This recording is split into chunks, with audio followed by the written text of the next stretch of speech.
It's time for another Dice Tower review with Zee Garcia.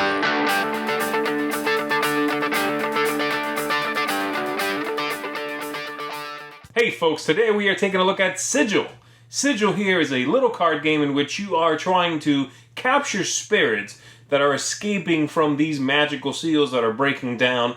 And if you are the one that captures the necessary amount of spirits, then you win the game. That really all translates into a card game that's largely abstract, a colors and numbers kind of game. And in it you are collecting sets and trying to, get the right combination and win the game. Let me show you how it works, and then I'll tell you if this is one of those little card games that I tend to like. Let's take a look.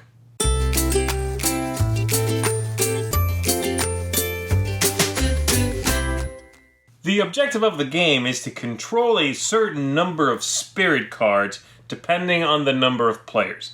And you are going to be doing that by collecting sets of other cards and cashing them in, trading them in for the spirit cards. Now these here with the white numbers and the white symbols are the regular cards, and these that have a colored number and a colored symbol, those are the spirit cards. And so we're going to shuffle all this together and set up a configuration which you can pick several of them that come here in the manual. And so you can choose any of these patterns, as you can see here, and then shuffle them up, and then you are ready to begin the game. I'm going to be setting this up and showing you in 1 second, but basically what you need to know so far is that the numbers are from 1 to 7, and they are also different figures below the number, and you're going to be, again, collecting sets based on either the numbers or the symbols, and using those to capture the spirit cards, of which there is also one per number. So let me set this up and show you some gameplay. So here's what one of the patterns looks like set up. As you can see, there's a combination of face up and face down cards. And the turn-to-turn play is very simple. On your turn, you are going to take a card, add it to your hand. If it reveals any cards below that, then those cards are available to take. So right now, just the 4 around the outsides here are the ones that you can take, all around all the edges. And then, so you take a card, you might reveal a new card or several new cards, and then you may capture one of the spirits that is free. Free means if they are ever not covered in the pattern, they are set aside and they are free to be captured, or you can capture one from your opponent or one of your opponents if they have it, and you can play a bigger set than they have. So right now I just did this randomly, but there's a few free spirits. So this one's free, and again I can tell because it's a colored number and a colored symbol. I'm going to put it over here for now.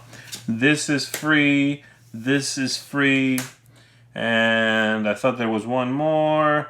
No, that's it. Okay. And so now we flip over this card because it's available, and let's say I'm the star player. I'm just going to do a game with 2 people, okay? So on my turn, I'm going to look over here what's on the side. There's the 1, the 2, and the 3, and I can capture them with those numbers or with the symbols.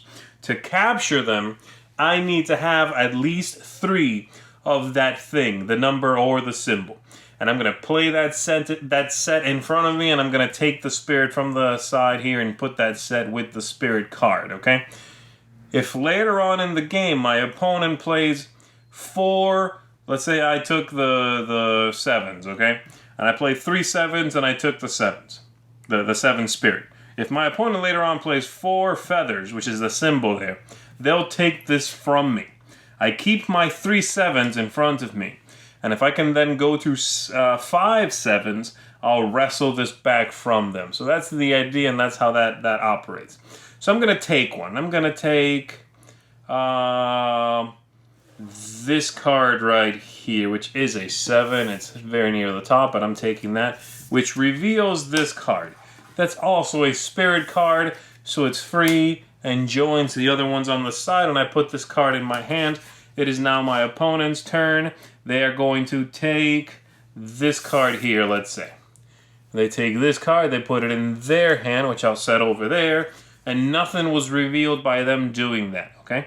And it just goes back and forth, again, depending on the number of players. depends, obviously, how this breaks down and how many spirits you need to win the game. In a game with 2 players, like the one I'm showing you now, you need 5 spirits to win. In a game with 3 players, you need 4. In a game with 4 players, you need 3 spirits. Or the player who controls the most spirits at the end of the game, if the game ends because we drew the last card from the sigil here, then that person is the winner. If there's a tie, let's say I have 2, my opponent has 2, then the tiebreaker goes to whoever has the fewest cards in their hand. Alright, so it goes back to me. I'm going to take this card here because I want the feather, and it goes back to my opponent. I forget what they were working on. But anyway, let's say they get, let's say we jump a couple of turns ahead here, and they grab this and flip this over for me. And I grab, is there a feather out there just for the example? There is not. Fine, so let's say I grab anything like this one, and then let's say the opponent grabs this here. They grab that, this gets flipped over, and now they will take these 3. As you can see, they're also color-coded, that's the symbol.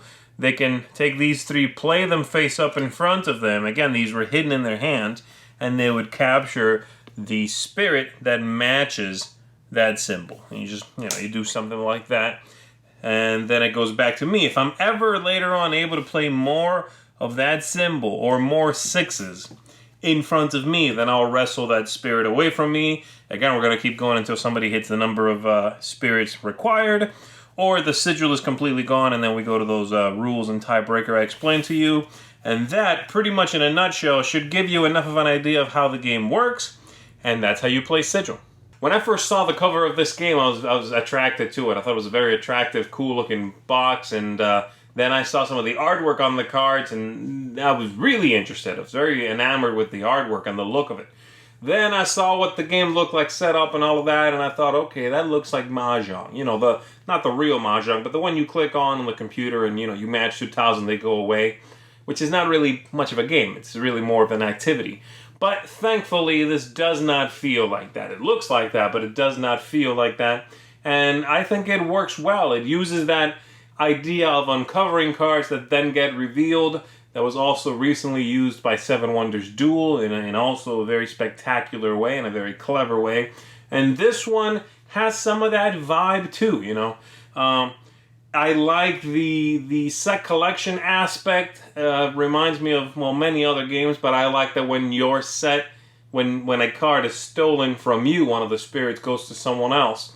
If you've already laid, let's say, 3 feathers or whatever, they don't go away. You can just add more to them. And so I like that, in a lot of these games, if you make a bigger set than what I have, mine washes away. And so I like that it doesn't punish you. It doesn't feel as punishing anyway, when something gets taken from you. You can try to wrestle that back,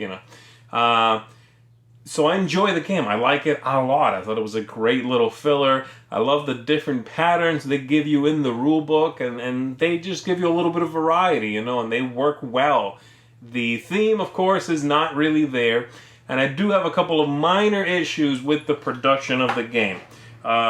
I think the 4 and the 7 look a little bit alike, especially that's a 7 there, which looks great, and I don't have a problem with the 7. It's really the 4, because the 4, if you look at just the bottoms, look like 7s, and there's a little bit of a line there. I'm not sure if you can catch that denotes it's a 4, but you got to be careful with those 4s, because at a quick glance, they do look like 7s. The curvature of the 4 there could have been something different and would have avoided that issue.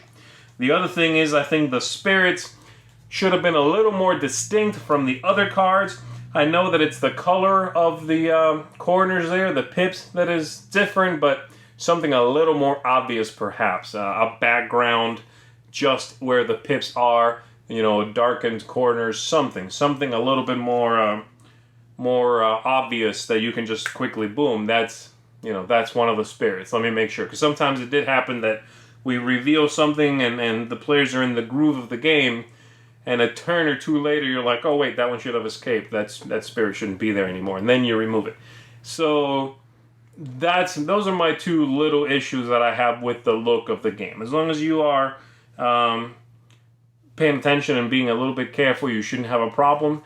But again, I wanted to mention those. Otherwise, I really like the game. I found it to be simple, but clever, and interesting. And it is a set collection game that's pretty straightforward, except for the idea of burying cards under other cards.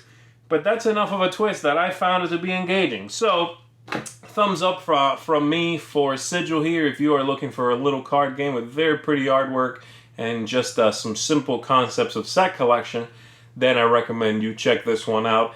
I enjoyed it quite a bit, and it's one I think I'm going to be hanging on to for a while because I can get this played with a lot of people. So there you have it. That is Siggil. Thanks so much for watching the Dice Tower videos. Find more great videos and reviews as well as our top-rated audio podcast at Dicetower.com. You can also find other great shows at DicetowerNetwork.com. I'm Eric Summerer, and you've been watching The Dice Tower. The Dice Tower is sponsored by Cool Stuff Inc., where you can find great games for great prices. Cool stuff in stock. Check them out at CoolStuffInc.com.